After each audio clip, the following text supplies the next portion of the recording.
terkait keberlanjutan industri perbenihan nasional. Sejauh ini sejumlah pelaku industri menilai bahwa terkait dengan harga benih yang ada saat ini belum cukup mampu Bu untuk mengimbangi kenaikan biaya produksi maupun peningkatan mutu benih. Nah, bagaimana Kementerian Pertanian melihat kondisi ini? Apakah memang ada peluang evaluasi kebijakan harga ataupun mungkin pemberian insentif, Bu? Ya, jadi gini, benih mungkin yang dikeluhkan itu yang berhubungan dengan pembelian pemerintah atau bantuan. Benih itu ada dua mekanisme, ada free market, ya. Kita tidak mengatur harga di free market. Sementara kalau untuk yang bantuan pemerintah itu kan sudah ditentukan oleh Kementerian Keuangan harganya, misalnya bantuan pemerintah per kilo itu adalah maksimal di 13.200-an misalnya gitu. Nah, sekarang ini kan memang harga gabah kan ditetapkan 6.500 ya. 6.500, bahkan pembelian di selain Bulog ada yang berani di 7.000. Nah, benih sendiri itu kan melalui proses panjang seleksi yang bagus-bagusnya. Kalau harganya itu 13 sekian, itu marginnya dengan biaya-biayanya memang semakin tipis ya itu. Nah, kami di kebijakan itu memang bukan kami yang menentukan. Kami nanti kami selalu menerima masukan-masukan dari asosiasi pengusaha benih dan lain-lain karena membantu yang tadi program pemerintah tadi yang hampir 2,69 juta hektar tadi butuhnya kan banyak banget. Nah, terus untuk merubah harga, menyusun harga baru, kita akan lakukan komunikasi ya.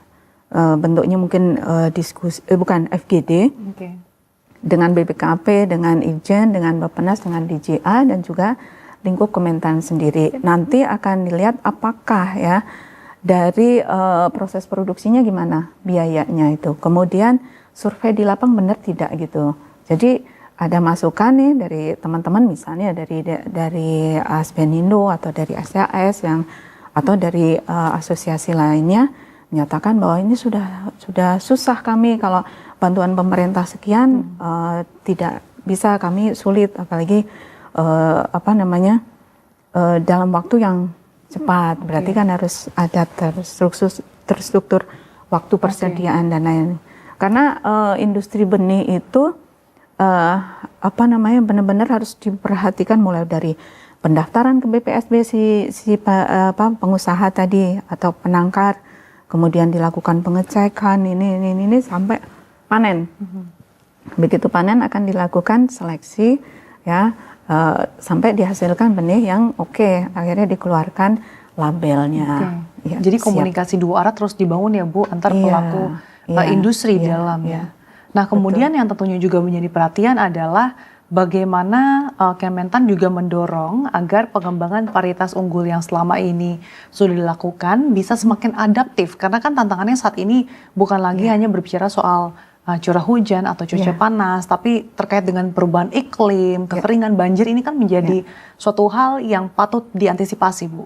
Ya, jadi gini, tadi saya sampaikan di depan bahwa untuk varietas padi ya Inprida ada 443. Ini mempunyai karakteristik masing-masing. Misalnya dia ada yang tahan kekerangan, ada yang tahan OPT, kemudian tahan terkait dengan cekaman biotik, abiotik gitu. Nah, itu dari varietas yang sebanyak itu sebenarnya sudah bisa artinya misalnya ini kondisi kering, berarti ini yang kering bisa ditanam dan seterusnya. Memang sistemnya harus tertata karena harus T-1 tadi gitu. Ya.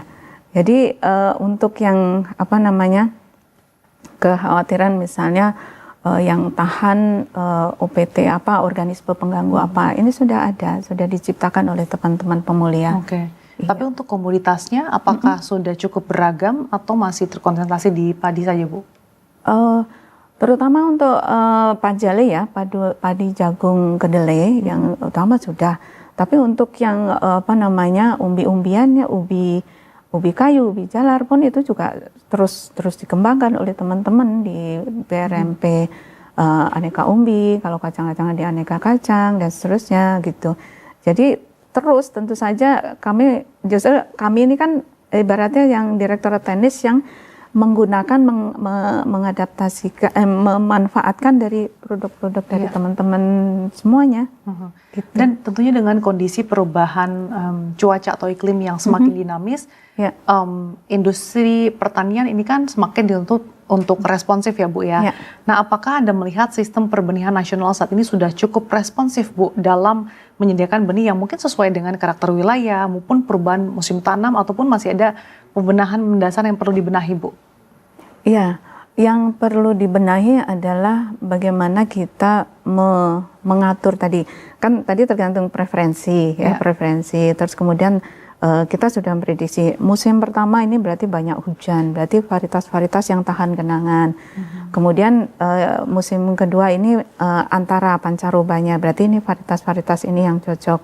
Kemudian yang musim kemarau berarti ini varietas-varietas ini. Nah, pengaturan ini itu kita komunikasikan dengan pengusaha, penyedia atau perusahaan ataupun penangkar, karena mereka kan yang menghasilkan benihnya gitu. Jadi kita informasikan, misalnya untuk yang tahan kering ini Inpago 13 Fortis bagus nih, ayo silahkan ditanam. Nah, ini dari sisi produsen. Kemudian kepada petani kita juga mengenalkan bahwa ini enak pulen. Misalnya kalau di Jawa nih preferensinya kan pulen ya. Nah, ini Inpago 13 Fortis ini pulen juga dia kaya akan nutrisi gitu.